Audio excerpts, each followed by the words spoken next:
Un peu plus de légèreté donc avec vous, Julien Gilles, bonjour. Bonjour Cédric. Et cette série The Good Place dont vous voulez parler aujourd'hui, série qui fait sourire mais qui fait réfléchir aussi. Ben oui, une série qui nous divertit et qui nous amène à nous poser des questions, et ici des questions carrément philosophiques. On pourrait pas s'y attendre comme ça au premier épisode. C'est une sitcom, donc on est sur des formats de 20 minutes, il y a 4 saisons disponibles sur Netflix, on est sur une longueur de 20 minutes, et c'est une série qui va aller dans l'allégorie pour nous dresser des concepts philosophiques et pointer du doigt aussi beaucoup de nos défauts de notre société d'aujourd'hui, individualiste et égoïste. Allez, pitchez-moi tout ça. Je vais vous pitcher tout ça, on l'a déjà entendu dans l'extrait, donc on va parler de Good Place, c'est le bon endroit, c'est le paradis en fait. Et lorsque Eleanor Sheltrop revient à elle se trouve face à un homme qui a l'air un peu sérieux dans un bureau lambrissé, elle sent bien quelque chose cloche, elle n'a plus trop de souvenirs, et pour cause, elle découvre qu'elle est morte. Elle est décédée dans un accident, elle a été victime d'un accident de caddie sur le parking du supermarché, il faudra voir les images, mais finalement pas de quoi être triste parce qu'elle est au bon endroit, elle est à The Good Place, c'est ce que Michael, le grand architecte sérieux, lui annonce. Donc finalement tout est mis en place autour d'elle pour la rendre heureuse pour des temps infinis, c'est le concept du paradis, on est dans la caricature. Ah oui, le Good Place c'est le paradis. Le Good Place c'est le paradis, mais très vite Eleanor perçoit qu'il y a quelque chose qui cloche dans cette dynamique, et en fait pour cause, le système s'est trompé, elle a rien à faire à cet endroit parce qu'elle n'est pas une bonne personne, que du contraire, elle est en fait l'homonyme d'une autre Eleanor qui devrait être à sa place, et donc alors que Eleanor Sheltrop va devoir se battre pour garder cette place, parce que pas question pour elle de descendre en enfer, elle a plus ou moins compris à quoi ça devait ressembler, et donc elle va devoir évoluer, changer. Donc la question c'est, peut-on gagner sa place au paradis lorsqu'on y est déjà, ou en tout cas peut-on la conserver? Une chance pour elle, donc dans cette communauté où elle vit, tout est organisé pour que chacun soit heureux, que le bonheur soit sur chacun, et donc il y a aussi chacun a une âme sœur, et l'âme sœur d'Eleanor c'est Chidi, et Chidi justement ça tombe bien, il était professeur d'éthique et de philosophie, et c'est ce qui va lui enseigner finalement, il va lui apprendre à devenir quelqu'un de meilleur. Comment? En passant par des concepts de philosophie comme l'éthique de la vertu, donc il va citer souvent Emmanuel Kant, il est donc les principes moraux universels, donc on doit toujours viser l'excellence et cultiver, les individus sont appelés à cultiver les bonnes attitudes et à viser l'excellence, peu importe les circonstances, c'est finalement le contraire du pragmatisme. On va aussi nous parler d'utilitarisme, maximiser le bonheur et le bien-être pour le plus grand nombre, et là aussi ça fait écho à ce qu'on vit aujourd'hui dans une société d'individualisme. On a l'existentialisme qui va être cité aussi, la quête de sens et de la responsabilité individuelle dans la construction de sa vie, la doctrine du double effet, les conséquences indirectes de nos actions, et puis le problème du tramway qui revient régulièrement. Le problème du tramway, simplement imaginez que vous êtes conducteur de tram, votre tram, vous perdez le contrôle et vous avez le choix entre 2 voies devant vous. Sur une des voies, il y a 5 individus qui travaillent, 5 ouvriers travaillent, sur l'autre un seul. Quel est le choix que le chauffeur doit faire? Sacrifier une vie pour en sauver plusieurs. Tout ça va revenir assez régulièrement dans cette première saison. Ici, je pitch uniquement la première saison sur les 4. Et donc finalement, tous ces concepts font écho à un sentiment de chaos ressenti dans le monde d'aujourd'hui, un monde qui est en perte de repères, en tout cas un monde occidental qui se cherche des valeurs, des repères. Je l'évoque quand même régulièrement aussi dans cette chronique. Et donc la série va pointer du doigt nos comportements individualistes et finalement la fin de ces solidarités. Les communautés humaines s'organisent autour de valeurs et d'engagements qui doivent permettre la vie ensemble. Vous connaissez cet adage, ma liberté s'arrête où commence celle des autres. Et dans The Good Place, c'est très souvent illustré finalement. Alors on y va à coups de gros pinceaux, j'allais dire. On est, je vous dis, dans la caricature, dans l'allégorie. Le Michael, là, c'est une espèce d'architecte qui est d'ailleurs désespéré d'apprendre que son système s'est planté, puisqu'il va finir par découvrir évidemment le poteau rose, puisque tout l'univers qu'il a construit est en train de s'écrouler à cause du fait que une mauvaise personne est entrée au paradis. Est entrée au paradis. Et donc donc il y a derrière ce côté léger, cette légèreté, on va trouver quand même des réflexions assez profondes sur l'empathie. L'empathie, ce sentiment essentiel à la vie en communauté, qui a tendance à s'effacer de plus en plus pour laisser la place à la force et à la domination. On l'entend tous les jours, vous allumez, vous écoutez les infos à l'international, même ici chez nous aussi.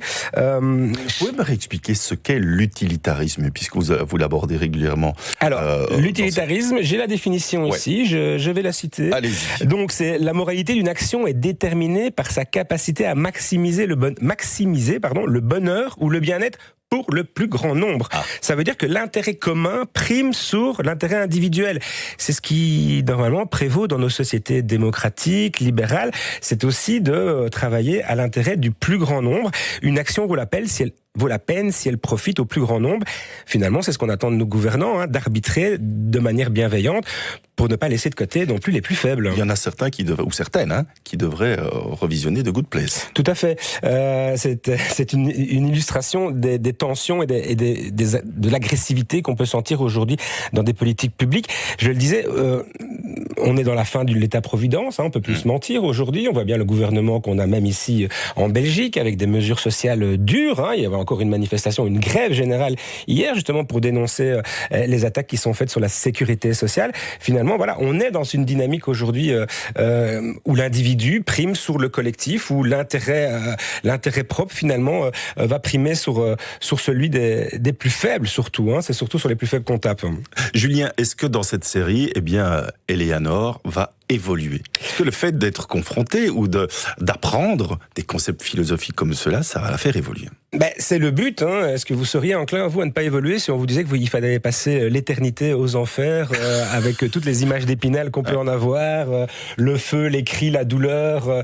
Oui, forcément. Donc, elle va se prendre en main. Et ce qui commence au départ comme un apprentissage un peu forcé, elle le fait parce qu'il faut bien. Elle veut garder sa place. Elle comprend bien que c'est terrible si elle la perd. Mais petit à petit, quand même, en découvrant donc ses auteurs et en écoutant ce professeur Chidi qui vulgarise forcément, qui rend accessible ces concepts pour le plus grand nombre, à commencer par le spectateur que nous sommes, eh bien oui, elle va rentrer dans une forme de mutation. C'est le deuxième enseignement, on va dire, c'est la deuxième perspective de cette série, c'est l'idée que il n'est jamais trop tard pour changer. Il n'est jamais trop tard pour évoluer, même quand vous êtes mort. Là, c'est pour le coup, c'est un peu l'adage ici. Même quand vous êtes au paradis, vous pouvez encore devenir une meilleure personne. Et c'est ce qu'Eleanor va s'acharner à faire. Et elle va respecter aussi cet adage. Charité bien ordonnée commence par soi-même, parce qu'il est beaucoup question de charité. C'est assez drôle dans la série parce que toutes les personnes qui composent The Good Place, dans la communauté dans laquelle est Eleanor, ce sont tous des grands philanthropes. Ce sont tous des gens. Et alors il y a Tahani, un personnage comme ça qui gravite autour d'elle, qui parle toujours de la manière dont elle a réconcilié le pape avec Bono et des choses comme ça. Donc voilà, qui prenait régulièrement la parole à la tribune de l'ONU. Donc on est dans cette générosité soi-disant altruiste, mais aussi on va détricoter ces mécanismes de l'altruisme. Et qu'est-ce que ça cache derrière aussi? Peut-on être vraiment totalement altruiste? Est-ce que derrière tout acte de bonté, il n'y a pas non plus une façon de nourrir son ego, une façon de se présenter au monde dans une image positive? Et ça aussi, elle va devoir déjouer ce piège-là aussi, Eleanor. Et voilà, je vais pas gâcher, évidemment, pas spoiler la série, mais elle va évoluer effectivement vers quelqu'un qui doit se défaire de son ego. Et c'est pas facile pour elle. Dites, Julien, est-ce que ça vous a fait évoluer? Est-ce que moi, ça m'a fait évoluer? Tout à fait. Maintenant, je n'envisage plus la vie de la même manière, Cédric. Tous les soirs avant de me coucher, je relis mon Kant. Je l'avais laissé prendre la poussière sur ma bibliothèque. Et finalement, c'est le plus intéressant qui n'y paraît. Ce sont des concepts, on va pas plus loin que l'exposition et la vulgarisation de concepts qui sont bien plus complexes que ce qui n'apparaît dans la série. Mais c'est toujours une bonne piqûre de rappel de nous dire que depuis les Lumières, depuis les philosophies des Lumières, il y a des philosophes qui ont nourri la réflexion, qui ont permis la construction de nos sociétés comme elles sont établies aujourd'hui, c'est-à-dire avec des solidarités, avec de la protection, avec de l'entraide envers les plus faibles, et qu'aujourd'hui on est face à un défi important, mais qui est la remise en question de ces principes fondamentaux et de ces principes de base, sous prétexte de lutte économique, particulièrement, de lutte pour le bien-être, mais on parle ici avant tout de finances, et voilà, et on va de nouveau pas le citer, on le cite suffisamment dans les médias depuis 100 jours et 101 jours maintenant, mais voilà, quand on entend des discours comme ils sont portés à l'heure actuelle, ça fait du bien de se rappeler que quand même, il y a des valeurs universelles qui devraient toujours être portées et pour lesquelles on doit se battre. Et ça fera donc du bien de découvrir ou redécouvrir cette série.